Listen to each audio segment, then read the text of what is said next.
Olá pessoal, sejam todos bem-vindos a mais um vídeo aqui no canal. Nesse vídeo vamos falar sobre um fundo imobiliário que custa menos de R$ 9,00. É um fundo de CRI da Vinci, o código dele é BCRI11. A gente vai estudar esse fundo aí, ver todos os detalhes sobre ele. Mas antes gostaria de convidar para deixar o like aqui no vídeo, se inscrever no canal. Essa é uma forma de você fortalecer e conhecer a nossa mentoria Renda Mensal Vitalícia. O link vai ficar na descrição do vídeo. Nessa mentoria você tem aulas gravadas e aulas ao vivo. Você vai aprender a investir na renda fixa, fundos imobiliários e também ações. É um curso completo aí de investimentos que faz muito sentido você fazer, porque você vai saber tudo que você precisa entender sobre investimentos nessa mentoria. E conheça também o nosso grupo gratuito do Telegram. Vou deixar o link na descrição do vídeo. Esse grupo é gratuito e você pode participar do grupo gratuitamente. Então vamos começar o nosso estudos. E esse aqui é o código do fundo que vamos estudar hoje, VCRI11, é o fundo de CRI aí da Vinci, né? A gestora Vinci. O valor atual da cota R$ 8,58, então é bem acessível, né? Eu gosto de ver fundos assim com a cota bem baixinha, porque qualquer pessoa pode começar a investir a partir aí desse valor. E temos aqui um yield de 16,55%. O que é yield, né? É o dividendo que esse fundo vem pagando aí com relação aos últimos 12 meses.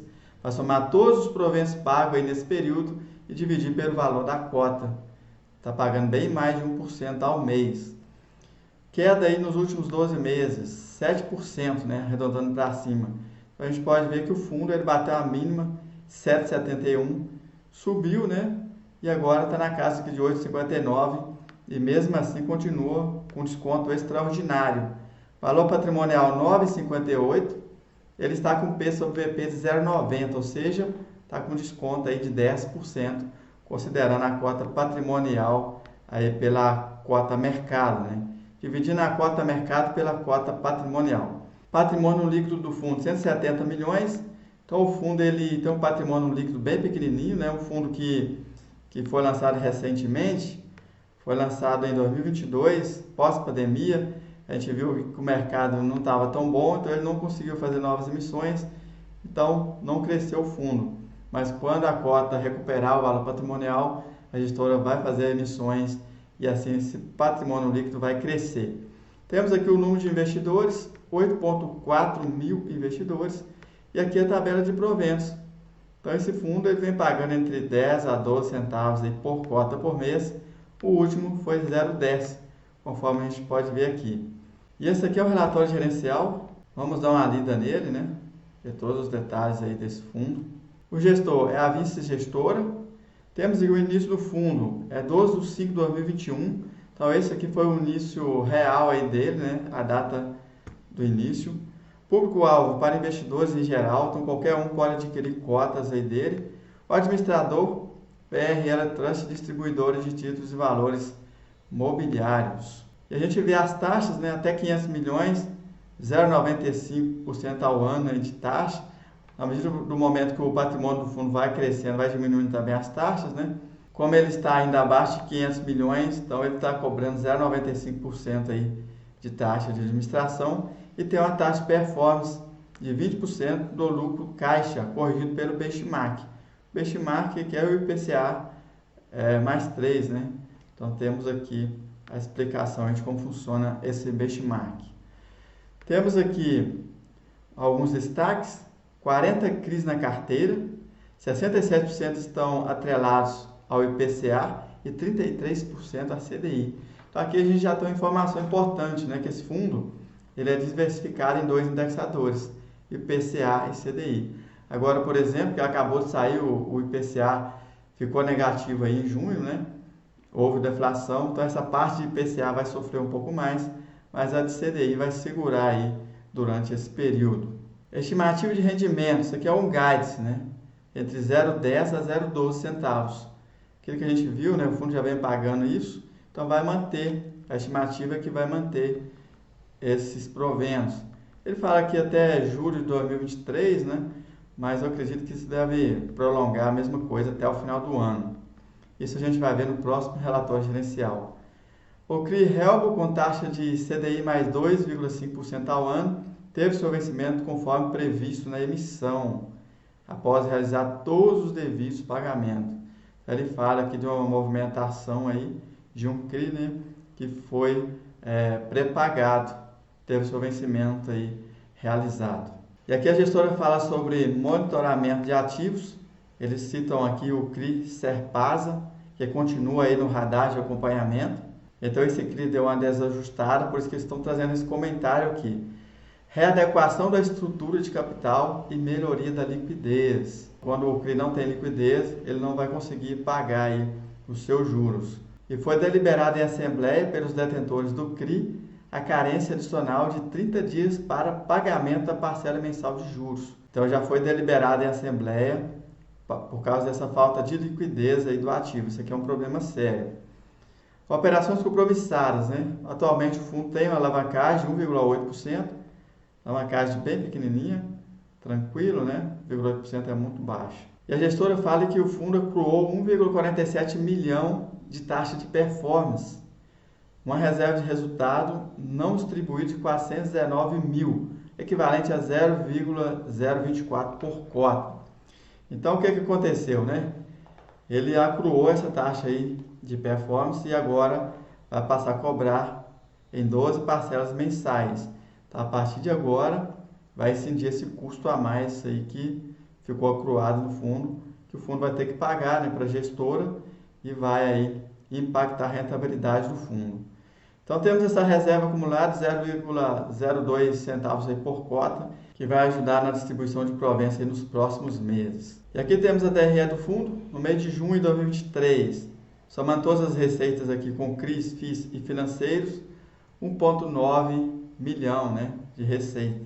Aí temos as taxas, a taxa de performance representam 12,7% da receita, mas a gente tem outras taxas aqui, de administração, tudo.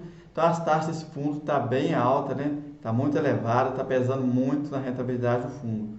Resultado 1,7 milhão, então de 1,9 caiu para 1,7, olha só. É muita coisa que vai embora aí com taxas, né? E temos o rendimento a ser distribuído 1,8.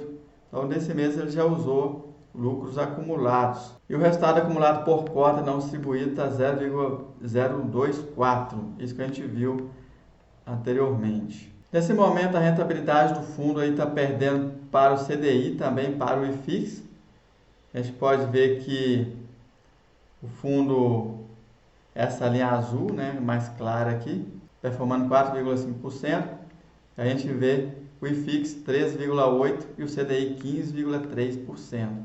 Então, nesse momento, está performando bem abaixo e está perdendo para os principais indicadores de mercado, porque a cota caiu muito, está muito descontada. A liquidez dele na casa de 290 mil por dia, tá, a liquidez bem pífia, né?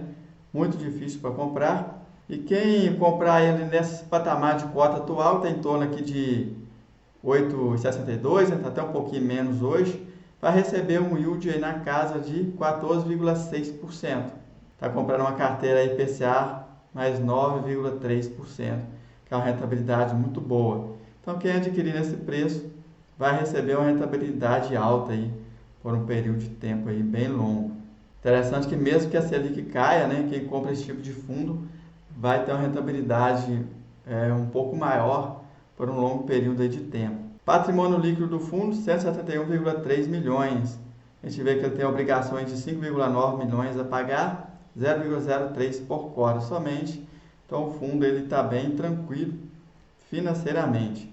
O segmento de atuação residencial maior, com 26%, seguido de logística, 19%, agronegócio, 18%, o restante tem bem menos, está mais diversificado. Percentual aí por cada indexador, né? IPCA 67, CDI 33, aquele que a gente viu bem no início do relatório.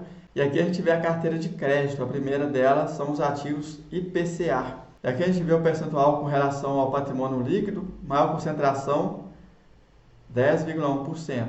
Então a carteira também está bem diversificada, né?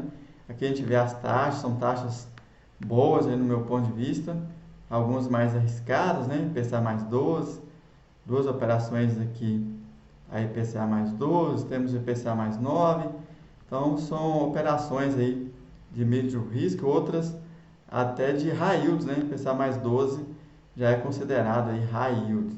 Então a taxa média IPCA está em IPCA mais 8,1%. É que a gente vê a carteira CDI bem diversificada também, como a gente pode ver. Fantástico, taxa média CDI mais 4,1%. Além dessas carteiras, tem uma carteira também de fundos imobiliários, que eles compram para renda, né? Então são fundos aí de CRI, são esses fundos aqui que eu tenho em carteira aí no momento. Não temos detalhamento dos ativos, né? É uma pena que a gestora ainda não coloca isso. Então a gente não sabe sobre garantias, a gente não fica sabendo de nada. Ó. Não coloca se tem garantia, se não tem, se tem garantia real, não coloca nada. Então isso aqui deixa o investidor aí na mão, né? Se você quiser pesquisar, tem que pegar um por um, fazer pesquisa aí pelos CRIs. Sendo que se a gestora colocasse aqui uma coluna que fala sobre garantias, já ajudaria bastante. Ou fazer o detalhamento, né? Colocar o detalhamento aí de cada uma das operações aqui abaixo, que é o mais recomendável no meu ponto de vista. Então temos aí o estudo do VCRI, né? Fundo de CRI da Vinci. Esse fundo aí foi lançado pós-pandemia. A gente viu que a gente teve vários problemas aí nesse setor da pandemia para cá, tivemos deflação, agora deflação novamente. Então esses fundos estão sofrendo atualmente um desconto de 10% na cota. Esse desconto patrimonial aí fez com que a gestora não conseguisse fazer novas emissões, então não conseguiu crescer o fundo, e eles vêm tocando o fundo aí, está entregando excelentes proventos, mas a gente vê aí que o fundo está muito pequeno, muito pouca liquidez. Esses são alguns pontos negativos aí desse fundo. A questão também do detalhamento dos ativos não tem, a gente não sabe quais são as garantias aí dessas operações.